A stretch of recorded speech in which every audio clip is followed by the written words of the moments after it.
the fallout from the Colts and the Raiders. Because we looked at this game and we thought, all right, let's see what Jeff Saturday can do. They're supposed to be tanking, right? Maybe not. Maybe it's the Raiders who are tanking. They just don't know it. The Colts end up going with Matt Ryan, which I kept screaming, if you're trying to win, put in a quarterback who can help you win. And Matt Ryan certainly, he had a 39-yard run. And it... That's got it. Do you think that's double his career high? You want to bet on it? Has he ever had a run of over 19 yards? Well, How about I'm going to put the over 19 and a half Matt Ryan with a rushing attempt. Let's see if we can find that. All right. So the Colts beat the Raiders in Las Vegas. Here's Jeff Saturday getting ready for the game. I felt like we had a really good plan in place. I felt like all the men who I had talked about empowering and giving them ability to do what they can do exceptionally well, they all stepped up. And so I knew what my role was, and I was going to execute my role to the best of my ability, and I was going to allow all of those men to do the same. And I thought that he did the right thing. Maybe he just let his coaches coach, and maybe just let his players play. And he put in the right quarterback. Here is Jeff Saturday on giving Matt Ryan a chance.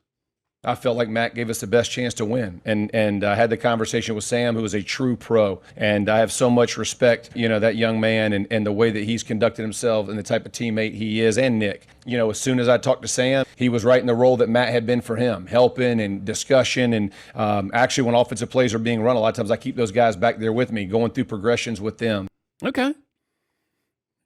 He did what you're supposed to do. Do the right thing. He sounded like a head coach. Yes, That's kind of a weird thing that he said there, where he was like, he was just out there. He was helping and discussion, and discussion was like helping and discuss. It was very odd the way that he put those words together. Coaches normally don't say those words.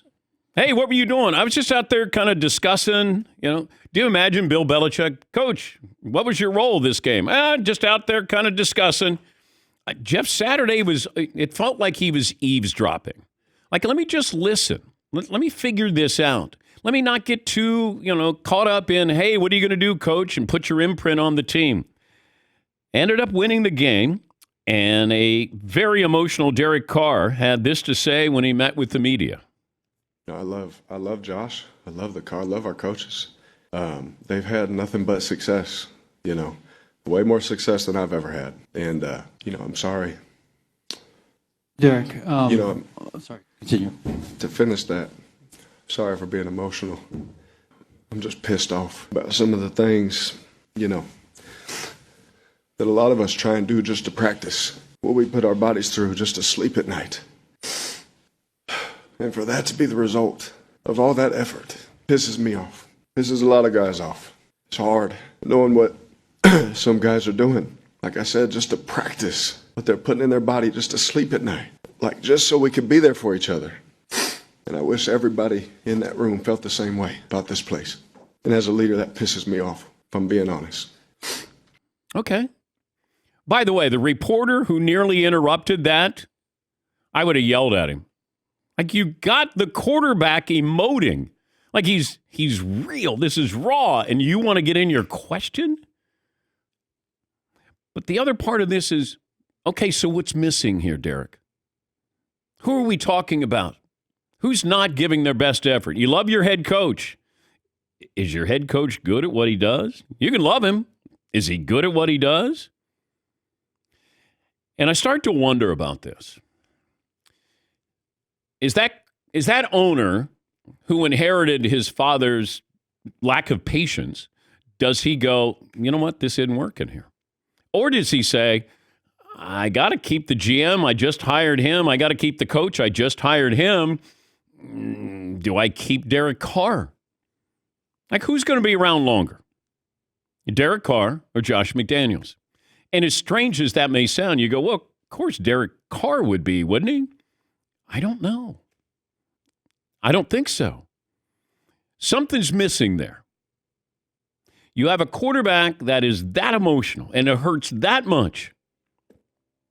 What is Derek Carr's contract situation. After this season, after 2022, there's a potential out. Yeah.